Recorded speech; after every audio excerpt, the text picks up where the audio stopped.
lighting. Yes, no, you look radiant. You absolutely look radiant. Well, let's get this started. It's been a while. Like, welcome everyone to the Open Source Entrepreneur Podcast. I'm Casey Green. This is Jimmy Norlander, and Jimmy is yet again on the move. Like, that is one of my favorite things about hosting a podcast with Jimmy. Is he is never standing still. I have a very boring background, and Jimmy's always on the move. Jimmy, what are you up to right now? I'm in St. George right now. Can you hear me okay? Sorry, I'm in a I got bad you now, location. Jimmy. That's all right. He's probably driving through the middle of southern Utah, which is notorious for terrible, terrible service. Yeah, I'm in St. George right now doing some marketing, meeting some people. Yep, I told you guys, Jimmy is one of the crazy entrepreneurs that's always out hustling. He brand new office down in St. George, or relatively new for Jimmy. So he's building his clientele down in St. George, which is really cool. So I believe at this point in the ball game, Jimmy, you and Desert Counseling own like all of Utah as far as like therapy services. So cool to see your business growing. And like, just to brag on Jimmy a little bit, guys, and like the growth that he's seeing. Jimmy sent me a really cool message just the other day about his business. He's like, make sure that we add to the podcast that Jimmy's business is now worth well over $1 million, and he's like freaking slaying it and doing some really, really cool things. So congratulations on that huge milestone. You built such a beautiful company here in Utah, and just like a staple. So congratulations, Jimmy. We're super stoked for you. Thank you. It's been a long time coming. That seventh number is always a good feeling. It is, right? Like, and like, I'm super excited that we can celebrate like 8 numbers together, 8 figures, right? Like, it's like super close. I heard the first million is the most difficult. After that, Jimmy, you're ready to roll. So that's exactly what it is. Love it. Well, we've got a really special show for you guys tonight. And again, sorry, we've had a couple really kind of crazy weeks. I was out of the country for a couple weeks, and then we had a family emergency that we had to take care of last week. So it's so nice to be back with all Jimmy, these weirdos that love business and love entrepreneurship. It's so good to be back, and I'm actually really, really excited for the guests that we have on tonight. I'm going to pull them on really quickly. Let's see here, and then we'll and I'll read them in here as we go. So I'm going to invite Dr. Ryan Kitterman on. And so hopefully he sees that invite come through. Pop up here momentarily. Yes, there he is. Dr. Ryan Kitterman is in the house, ladies and gentlemen. Ryan, welcome to the Open Source Entrepreneur Podcast. Thank you. I'm excited to be here. Dude, I'm really, really excited. Let me tell you guys a little bit about who Ryan is. He's got a really cool bio. I'm going to read it so that I don't miss any of these highlights. Dr. Kitterman is a podiatrist with 13 years of experience in private practice and hospital settings. He's board certified with the American Board of Foot and Ankle Surgery. He specializes in wound care and limb salvage, foot surgery, conservative care, and biomechanics and orthotics. Whew, that's not all. He is a business owner and started a multi-specialty group with cardiology, podiatry, and family medicine. He started his own over-the-counter and custom orthotic company called Rebel Orthotics. Dr. Kitterman's education includes graduation from the University of Utah, go Utes, in behavioral science and health. I can't say this, Ryan, podiatric, how do you say that? Podiatric's great, yep. Podiatric medicine from Samuel Merritt University in California, and completed a 3-year surgical residency from Baylor Scott and White Healthcare in Temple, Texas. Dr. Kitterman loves to spend time with his lovely wife and 4 children, and they just live right down the road from us, and we can attest they are lovely. He enjoys longboarding, wakeboarding, snowboarding, pretty much anything with the board. He loves to spend time at the lake, boating, fishing, and relaxing. He has a passion for music and loves to play bass guitar and piano.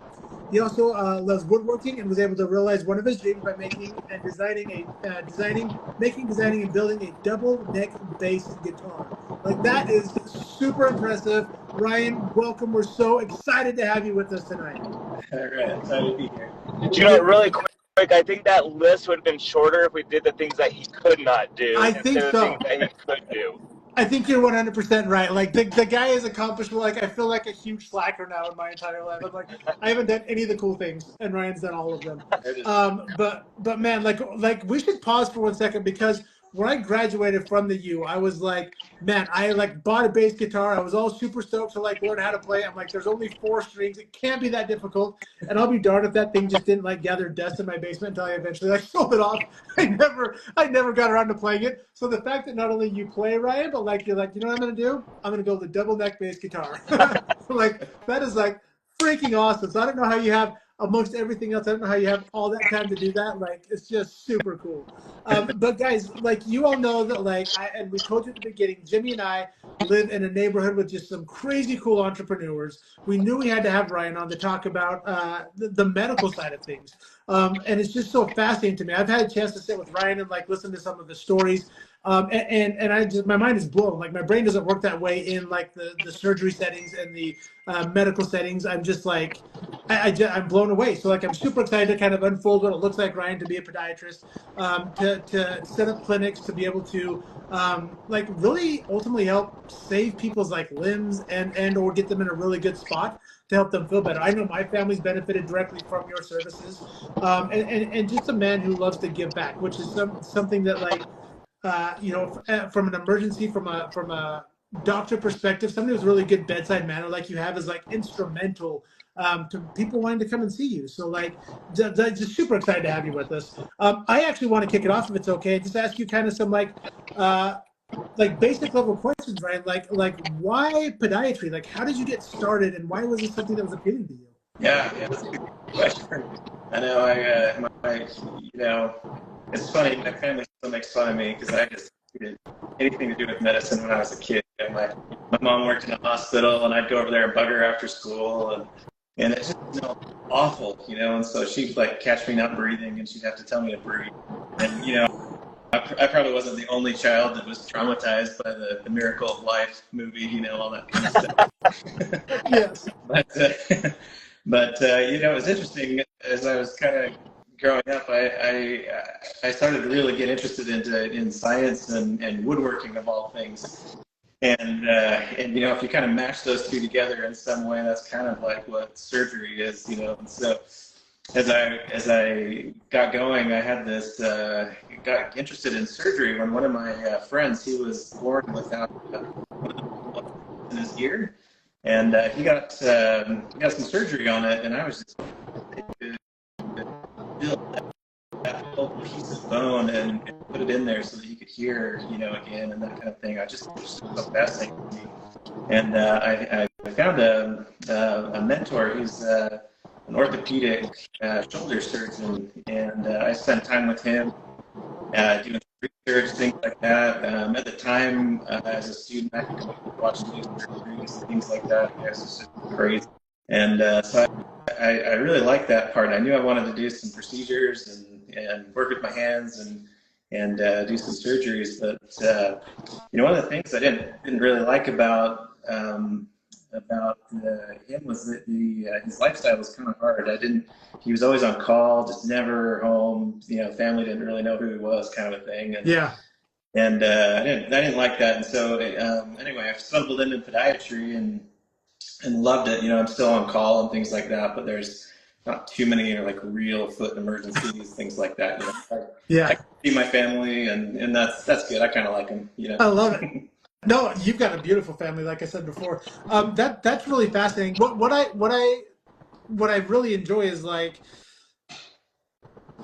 you have the ability to be with your family. That's super important to you, right? Like, I think a lot of people think of the medical profession like you're on call 24/7. I mean, you found a really cool niche where you can live kind of like the life you want with your family and build that beautiful life, but also serve and help people and like make a difference, right? Which is really, really cool. We talked briefly about kind of the journey of becoming a podiatrist in your bio, about like having to go to school. Talk to us a little bit about like what school life looked like for you, like as you learned and it kind of went through the schooling process, the residencies you had to go through. How many like years did that kind of take to complete for you? Sure. Yeah, I try not to think about that because PTSD, right, from all that. But I don't know. It's so it was for me. It was 4 years of undergrad at the U, and then you know, getting through all the prerequisites and things like that. You have to do a million different things to get in. Yeah. But, and then doing some community service and work and things like that. And then I got into med school in Oakland, California. That was a 4-year med school there. Tons of credit hours. It's not something you can work while you're doing it. Yeah. You kind of get away with like managing some properties or something like that. But that's pretty much it. It was just you just eat. Wake up in the morning, eat a little bit, go study forever at school, listen to a million lectures, come home, study more, and go to bed. It's just kind of crazy. We had tests every Monday on many different subjects and things like that through the whole 4 years. But it was good experience. Yeah. Oh, keep going. Yeah. After that, then I did a residency, a 3-year residency in surgery in Texas. I loved it out there. Texans are awesome. Everything's crazy out there. Like I found my first 3-liter bottle and I changed my life. Yeah. But that was kind of, the residency part was kind of hard. That's the time when you just don't sleep. You're on all the time, and it was a crazy time. But man, you learn so much. It was just fantastic. It's really awesome. So tell me, Ryan, tell me the process. So you decide to be a podiatrist, you go to your school and you do your undergrad, then you do some residencies and other things to further your career. What does it look like now for continuing education, right? I assume it's not like a one and done. I'm assuming there's continuing education hours. What do you have to do to make sure less people are cool, my podiatrist graduated and now they don't have any additional training, right? There certainly has to be something that keeps happening. What is that? Yeah. They call them continuing medical education. In Utah, it's 40 hours every couple of years is what we have to do, and they monitor it actually really pretty closely. Last year I got audited, and they just make sure that wow, actually doing everything, and you have to turn everything in and all that kind of stuff, and so they monitor that pretty close. But you kind of go through different things. Now that we have a wonderful thing called the internet, patients are always like, what is this and what is that? And sometimes I'm like, and so you have to go and try to, keep up to speed and keep up to date with everything. Yeah. No, I love that. So it's safe to say that most professions, especially in the medical field, probably have some sort of a continuing education that has to happen, right? Just to make sure that because I've thought about this, right? Growing up, I had a family doctor that would see me, right? And this guy was he was pretty old, and I'm like, I hope that the things that he's recommending now are current practices. And I never thought about it much when I was going to him, but as I got older and looking back, I'm like, oh man, I hope that guy was current on things. But it sounds like people rest assured that is something you have to do.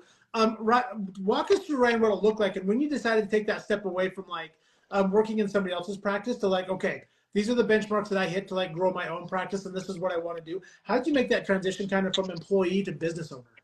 Yeah, that's a hard transition, honestly, because especially for me in medicine, because you're always got somebody over you. And then when I first came out, I was like, oh my gosh, I'm on my own. What am I supposed to do? For me, I was in a group for a little while, and that was great. But then you start to quickly learn that, not everybody shares your same opinions and motives and all that kind of a thing. And so yeah, taking that first step is always a little bit hard. But I would recommend to people though that even though it's hard, it's for me it's been a better move, to be able to do something the way that I want to do it, the way I see how to do it. And even though it's a little bit more work, I think it's more fulfilling. It's more joyful. Yeah. Because you have the direct outcomes from what you do. Well, and so one thing Ryan, I love about that. Oh, go ahead, Jimmy. I was going to say, what made you decide to go out on your own? Because sometimes you have that little idea hey, I'm done with working for someone. I want to go out on my own. What was your thought process in doing that? Sure. Yeah, that started with my wife. Everybody has somebody behind them. She's like, why do you keep complaining about it? Why don't you just go do something better? and so that's kind of what happened. But and then I just had to realize, why don't I just do something? You kind of get in this mode of I'm just a an employee. I just do whatever. And then why aren't these guys doing the way things I want to, or why aren't they listening to me? And it's like, well, you know, go do your own thing, and then you got it. Yeah. It's amazing how and I love this because being in the same neighborhood, I know obviously both of your wives, and like what a powerful force for good all of our wives are in our lives, right? Like they're so understanding. They know where to push, they know where to focus to get us to like even for us to go to the next level where we need to be, right? And so like we are super blessed to have passionate partners and spouses that allow us to do crazy things like open businesses and be business minded, but with love and passion and support to make sure we're headed in the right direction, right? Like really cool. I have, before we jump in, by the way, if you've joined us and you have any questions about podiatry, about what it looks like, if you have a weird funky foot thing going on that you want Dr. Kitterman to try to diagnose over like the internet, go for it, unless that's against like, I don't know, some weird HIPAA thing, but we're here for all the weird questions if you have them. But before we get to that spot, one kind of more business thing before we jump into like what day-to-day looks like for a podiatrist. And Jimmy, I know you have some questions that you want to throw at them as well, but one thing I'm always intrigued to ask people that we have on from a business perspective, and I think at the end of the day, a lot of people want to know what is kind of a range that you can expect to like make, like what's a salary that you're like, okay, you know, at the bottom end, like just out of school, you're going to probably be at like, I don't know, 60, 70, 80,000. However, you can make up to, you know, X amount of dollars. What's kind of that range that you've seen, right? If that's okay to ask that question that you've seen, kind of make across that field. Yeah, sure. Yeah, so when you first get out, you know, usually you're starting out with somebody. There's not too many people that just go out right off the bat on their own, and the ones that do, it's more power to them. It's awesome. Yeah. But they struggle for a while, you know, and it's nice to have some backing. But you know, I think most podiatrists that come out, they're probably in the, you know, 70 to 90,000 a year range, something like that. And there's usually bonus structure above that. So if you're billing, you know, if you're collecting more than a certain amount, then they'll bonus you up to, you know, 20, 30% of whatever that is. Oh, that wow. kind of. Okay. So potential, most places have a bonus structure in place. So you can actually do okay if you're a hustler, right? Like if you go out and you drum up the business and you do the things, you can actually make some pretty decent money right out of college. And then I guess you can pay aggressively back your student loans or whatever you have to do, right? Right. What about at the upper end, Ryan? Well, like what have you kind of seen at the upper end of podiatry? Yeah. So once you get really seasoned and things like that, it kind of depends on what you specialize into. You know, the reimbursements are different for all aspects of things, but you know, I know many podiatrists that are making over $1 million a year. You know, Oh yeah. They do really, really well. Most of them have scaled, you know, and so they have clinics, multiple clinics, you know, things like that, or they're invested in surgery centers, things like that. Okay. That also, you know, you have some opportunity for. So really, like I don't want to say like the sky is the limit, right? But like you can do pretty well. Oh yeah. Would you say by and large, it's like a large part of that is also like hustle, right? Like it's you going out, it's finding people, it's doing the things to really help kind of drive your business along that way. Yeah, absolutely. Yeah. And those are kinds of things you want to look for. If anybody here is thinking about doing it, you want to look for, you know, bonus structures and things like that, or some kind of way for you to make more. You know, if you get stuck in a salary, then it's hard to have that motivation. Yeah. No, I totally get that. Talk to me about the importance of having a mentor when you first come out, right? Because you did mention that like there are probably some people that like do try to go out automatically on their own, but what has it meant to you for your career to find a mentor to start with and then be like, okay, I see what I need to do from here? Yeah, honestly, that's been that's so invaluable to me when I first came out.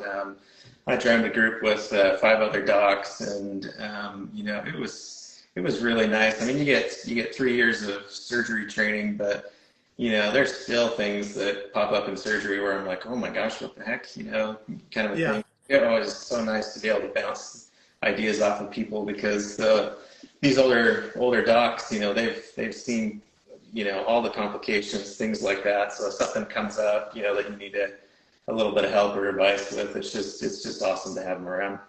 Yeah, that is Jimmy. They frequently talk about, and as do other people, by the way, that are on the podcast. They're like, man, that having that mentor, most people have some sort of a mentor when they first get started that really like sets their path off in a good place, right? Like Jimmy, I know you had one that you particularly enjoyed. You had some really great mentors. I've had some great mentors, and it's crazy how it's like a cheat code for business, right? Having a mentor is having a cheat code. Like you will get further faster than if you just try to like they erase those mistakes, right? And I'm always boggled that people are like, I'm gonna go my own, like I'm gonna do it by myself.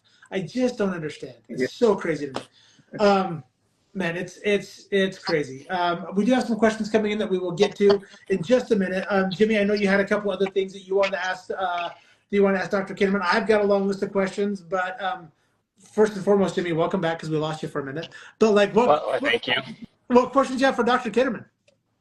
Drew, one of my questions was actually the ones that just came up is like, like what type of things, what they say? They said the best. What are the things that people think about what should people think about when they look for a podiatrist? Oh, sure.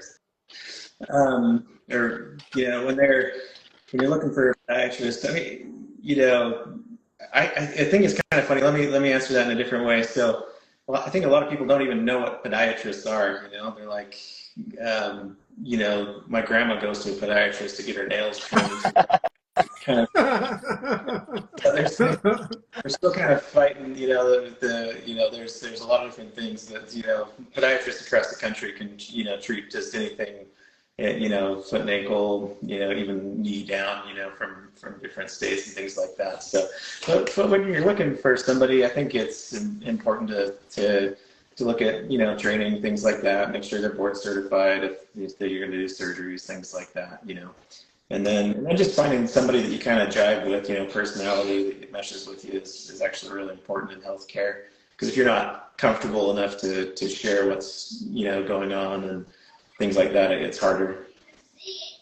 Well, and I was just going to say that, right? Like how often, because like I think about this when I go to my dentist or something, right? And he's like, hey, have you been flossing? I'm like, right? Like, yeah, sure. And like he gets in there, he's like, you haven't been flossing, right? Like how often do people try to hide something from you? And my guess is for people that don't know, podiatrists will deal with people who have diabetes, right? Like it's common to have feet issues, right? And it's like, how often do you have people try to say they're taking care of themselves, but they're not? And can you diagnose that pretty quickly? Yeah, it's like your piano teacher, right? They know all the time. And then it's kind of, if you see so many, after seeing so many patients, you can really tell. And unfortunately, I think some of us are kind of sneaky too. I have people that we do surgery on and they're like, oh no, I haven't taken a step on it, I've stayed off of it. Oh, okay, that's great. How many steps is it or how many steps do you take to go to the bathroom? And they're like, oh, it's like 5 or 6 steps. And I'm like, haha, you are don't do that. Yeah. But it's just to try to help, Yeah. But yeah, no, I love that. What does walk us through what kind of a typical day would look like for a podiatrist? Sure, yeah.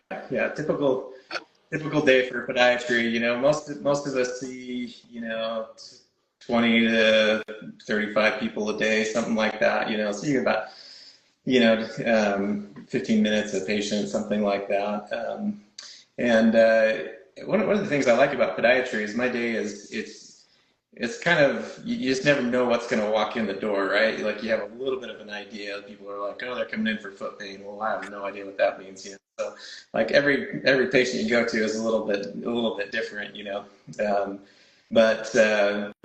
but you spend a lot of time teaching, which is not something I thought about before I got into the profession, but one of the most, the best way to help people diagnose things is to be, having a dialogue and really, really talking to them. And one thing I really like to do is just try to help them understand, what's going on, because if they understand that, then it's way easier for both of us to kind of get going, but typical day for me is just, hanging out with patients and trying to help them and doing whatever we can for them. How often do you find yourself up doing surgeries?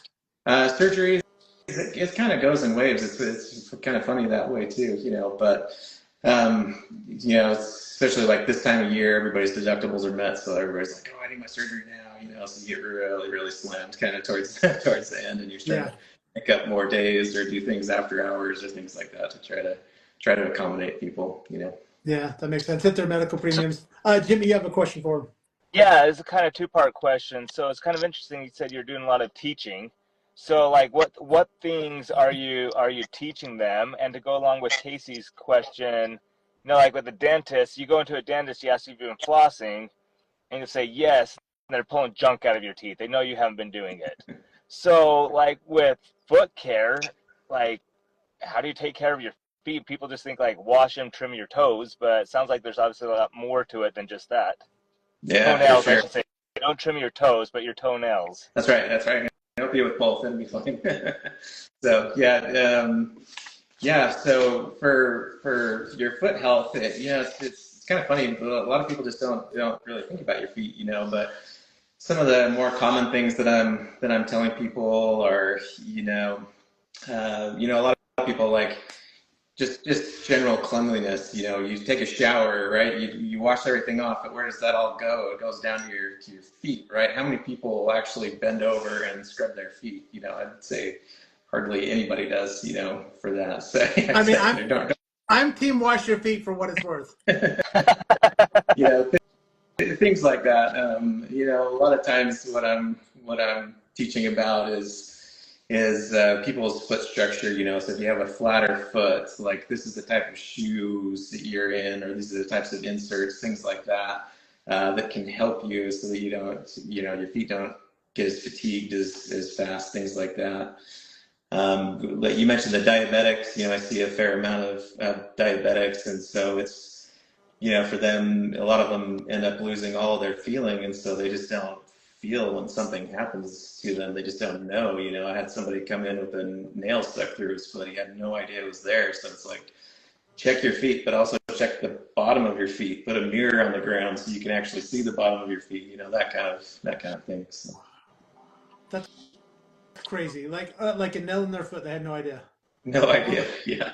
My gosh, that's mind blowing. Yeah. Mind blowing. Go ahead, Jimmy. I was going to say, is that kind of like, you said, like education with your patients too? Like what educations do you give them, the teachings? Yeah, so people with, let's say, like heel pain, I do a lot of education on, I'll give them like physical therapy programs, and we'll show them how to do things. I try to educate them on why I picked a certain treatment plan for them, based on their needs. Education on just simple things. I mean, I think one of the follies that the doctors fall into is you start saying these big words that you learned in medical school, and everybody's like, I have no idea what you're talking about. Studies show that I think it's like, patients might take away 5% of what you actually tell them, and so sometimes it's just like anatomy lessons, like this is what a tendon is, this is what it does, this is, how it moves your foot, and this is why it's important to be in these shoes, or things like that.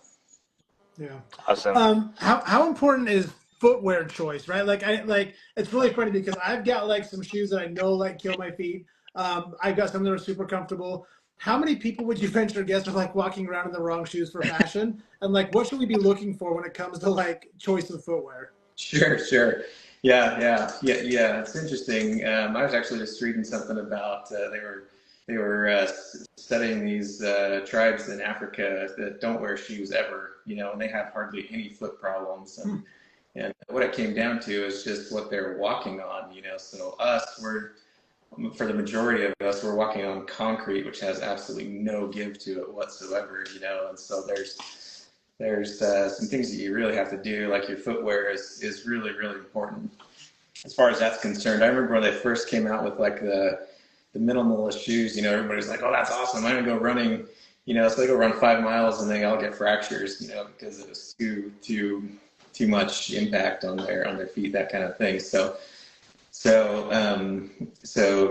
a couple of standard things that I usually tell people with shoe gear. Maybe a couple of pearls or secrets. A lot of shoes are designed to fail about 6 months, so that you go out and buy more shoes, right? Spend more money. I even tell like my 90-year-old people, I usually recommend the shoes that you get it like a running shoe, because it's it's lighter and it's built stronger. So even if you're not like a big runner, you know, you go out and get some running shoes because those are going to last you longer and be a little bit more supportive for your feet. Interesting. Is there any shoe that you should just flat out like avoid?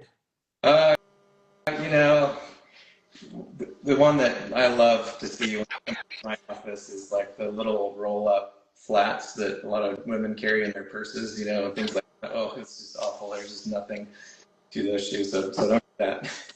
Avoid the flats. So I do need you to settle a debate for me really quick. My wife has done a really good job of holding me at bay from getting a pair of Crocs. Like everybody has them. I don't, and I'm dying to get a pair.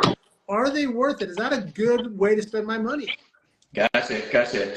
Yeah, so I have a love-hate relationship with Crocs, you know, so because I love them and I love wearing them, but I wear them around the house. You know, I'm not like working in Crocs or things like that. So I think, personally, I think they have their place, but I think that's more of just kind of like lounging, things like that. But if you're going to be out, you know, walking Europe, you're not going to be wearing Crocs, or you'll regret it, you know, for sure. Yeah, I mean, like I've seen people wear these things all over the place. I've seen them when they put them in sport mode. Like I've seen them all over, and I'm like, I gotta get a pair. Yeah. Like I know somebody who works out in it, and I'm like, dang it, am I really missing out on something? So, all right, maybe I won't worry too much about it. Maybe around the house, but Jimmy, did you have a question you want to throw at Ryan? No, I was gonna say that almost sounds like if you want good foot care, is it? You get what you pay for in a way. You know, if you want a good shoe, you got to pay a little bit more for it. Generally, yeah. Unfortunately, that's kind of how it is. But there are some, you know, really expensive shoes that are just, you know, not great either. So some of the things, I'm going to be really gross here right now. Actually, take off my shoe. I'm going to show you. So yes. And I'm glad you can't smell anything. It's fantastic. So one of the things I teach people with shoes, a good shoe is going to bend where your toes bend, but it's not going to bend in the middle. So if you can fold your shoe in half, that's a terrible shoe for your foot. The other thing that I tell a lot of people is the very back of your shoe. This should be fairly firm. That holds your heel so that it's not rocking side to side. So you can have a little bit of some cushion, you know, on the top there, but this back part should be pretty firm. So those are kind of the two basics for your shoe. I love it. So for those who've just joined, we are talking with Dr. Ryan Kitterman. He is a podiatrist. If you have any questions about podiatry as a career or about feet things, maybe you got a foot fetish. I think Jimmy had a really important question, like if you were on like feet only fans or something. I don't know if that's a thing, but like if you have any questions about feet, like drop them here and we'll get them in front of Dr. Kitterman. As long as we don't break any HIPAA codes, happy to answer those as well. We do have a couple of questions, and one that I actually wanted to drop on you really quick is from Jen. She says, what is the most common thing you treat in your office? Sure. We see I see a fair amount of plantar fasciitis is what they call that.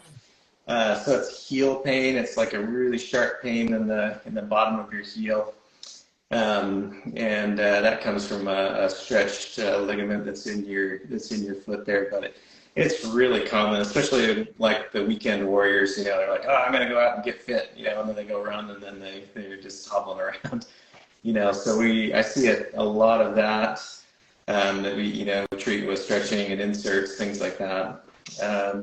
Younger kids, you know, I see a lot of ingrown toenails, things like that. You know, everybody's, especially when the winter comes, you know, everybody's in their tight shoes and things like that. So that's a really interesting question. What fundamentally causes an ingrown toenail? Yeah, so a lot of it's genetics, actually. So it's fun to ask. I ask every single one that comes in, like, who'd you get this from? And it's, you know, mom or dad. Always, you know, somebody has it there. So they're just genetically, their nails are just a little bit wider, and just the anatomy of their nail for it. You can still, I mean, something has to exacerbate it, right? So, you know, how people clip their nails is actually kind of important.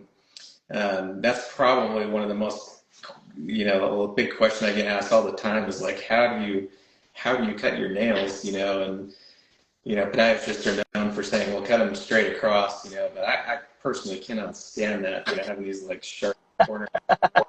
It's terrible, you know, kind of a thing. So what I usually, a little pearl for you is what I usually tell people is clip from the outsides and then clip the middle. So when you go to clip your nail, make sure that there's only about half of your nail that's in the clipper, and just clip it from the outside. Oh. And you'll clip it clean every time. You won't leave a little spike in there. So that Nice. almost brings up, if you're single out there, one question to ask is, do you have an ingrown, do anyone you related to have an ingrown toenail?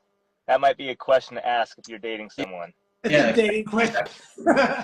Show me your feet. Let me take a first date kind of thing. Yeah. It's hilarious.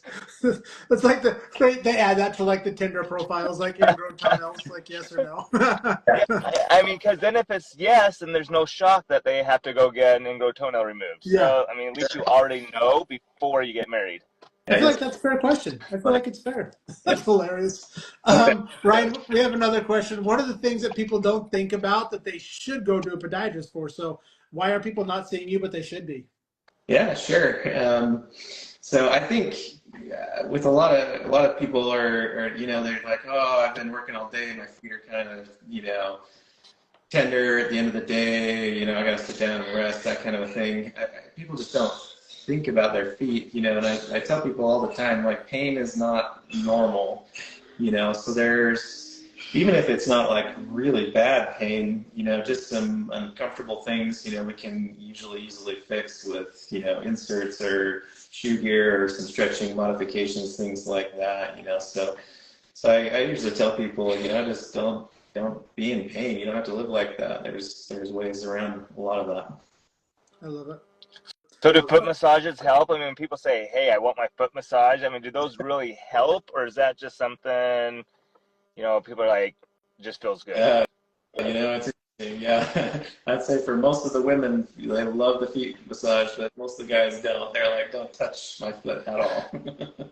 That's awesome.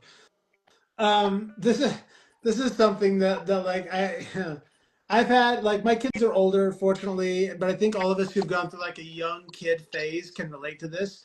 What's like the worst smelling foot problem that like generally walks through the door? Oh, yeah.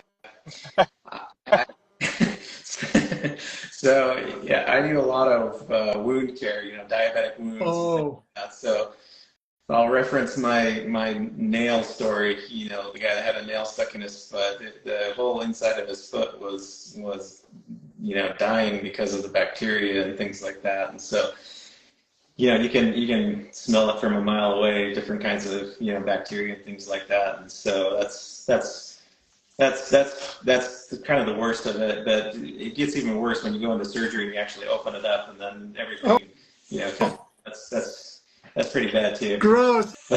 Oh, see, this is why I'm not in the field. Like, it's making me nauseous already. Like, I think it's ruined me though. You know, it's funny because I hope people already ate dinner. Yeah, sorry. I know you just that was my question. I set him up for it. I should have given him a trigger warning. That was me. But yeah, I can't even, like, you know, I walk down the cheese aisle at the store and I'm like, I've treated some cheese. There's some else there. That's amazing. That's amazing. I love it. So let me ask this question. How do you as a doctor make sure you're not getting too stressed or overwhelmed, right? Like, if you're seeing 20 plus patients a day, you're seeing them for 15 minutes, like your brain is on all the time, right? Like, okay, I got to go and diagnose, fix, next one, diagnose, fix, right? Maybe even worrying about billing, making sure they get set up for another appointment. Like, how are you able to kind of disconnect and not hit like a boiling point? Yeah, you know, I've struggled with that off and on, and I think a lot of you know, physicians and healthcare workers have that same problem. You know, most of us really care about our patients, and so you get really emotionally invested in them as well, and it's hard to kind of switch from one patient to the next when you're still trying to think about, like, oh, how else can I help them? But One of the things that I have found that's just invaluable is my support staff that I have. So my medical assistant and my front office staff and office managers, things like that. Having people who are positive and really helpful is invaluable. I tend to try to hire people that smile and laugh all the time, because that's not usually me, and so it helps me be in a better level, that kind of a thing. And so doing that is helpful. But the other thing is, at first I had a really hard time with I basically bringing work home and trying to get through clinic, and then you come home and you're charting all night and you're still worrying about things. And one thing I'd suggest for people is just leave work at work, get as much done as you can, and then that's all you can do, and go home and enjoy what you're actually working for. I love that. I love that so much. Jimmy, I actually want to ask you that question as well from a therapy standpoint, from a counseling standpoint. How, not just necessarily inside of podiatry, but how do we avoid getting stressed or overwhelmed in whatever our particular field is, right? Like, I'm in sales and marketing, that's what I do. And so like, I'm constantly trying to figure out ways to further businesses, right? Like, move business forward. And it causes that same stress. And like, man, if we don't bring in the cash, like, people are going to be fired, something could happen. How do we, as just human beings, like, drop some tricks on us on how to not be overwhelmed or stressed? I think a couple things. One, you can just focus on what you can control. I almost look at like a bill. We're never caught up on a bill, but we're never thinking about how much we're owing in a way. Once it's paid off, we're not thinking like day 1, day 2, now I owe this much, day 3, now I owe this much, because it's just going to overwhelm us. So focus on what you can control. And then also, it's nice to have an outlet. So that might be running, gym, reading, meditation, yoga, whatever it might be. If you have an outlet, it's nice just to focus on that. And then just, sometimes you have to realize, put on different hats. I'm a father and husband right now, and you know what? That problem's still going to be there. No matter next week, that problem's still going to be there. Nothing I can do about it, but I can control what I have right now. Yeah. So control the controllables, right? Like, I've heard that saying used quite a bit. And there are things that just sometimes are outside of your control, right? And we totally get that. Jen is on fire tonight, asking some really cool questions. I actually want both of you to answer. And so, Dr. Kitterman, I'm going to come to you first, and then Jim, I'm going to come over to you, because I think all of us, and part of the reason that we're friends, and we're all high achievers, right? Like, there's a certain drive that you have in life to just succeed, right? To take care of family, friends, loved ones. It takes a certain amount of caring more than I have, that you guys have to be in a medical profession where you're caring for mental health and very physical health, right?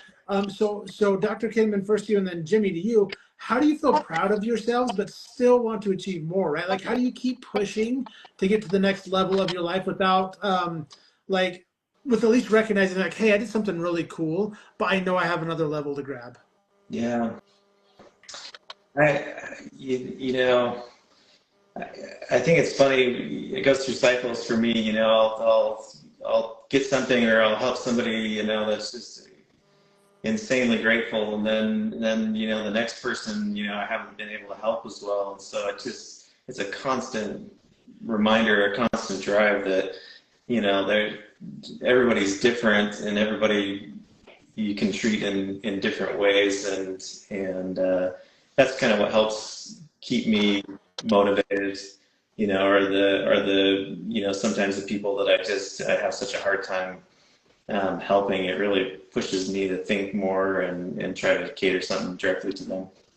Which I love. What I hear from you, Dr. Kitterman, coming through, is the compassion, right? Like you're going to work as hard as you can. You want to heal the thing. You want, it's got to be a weird feeling as a doctor to want to never see a patient again because you've healed them, right? Like, that's got to be so weird. You're like, I'm in the business of creating no business, right? And that's such a weird thing to do. But what a compassionate thing to be like, I know that I'm going to work as hard as I can to heal this person.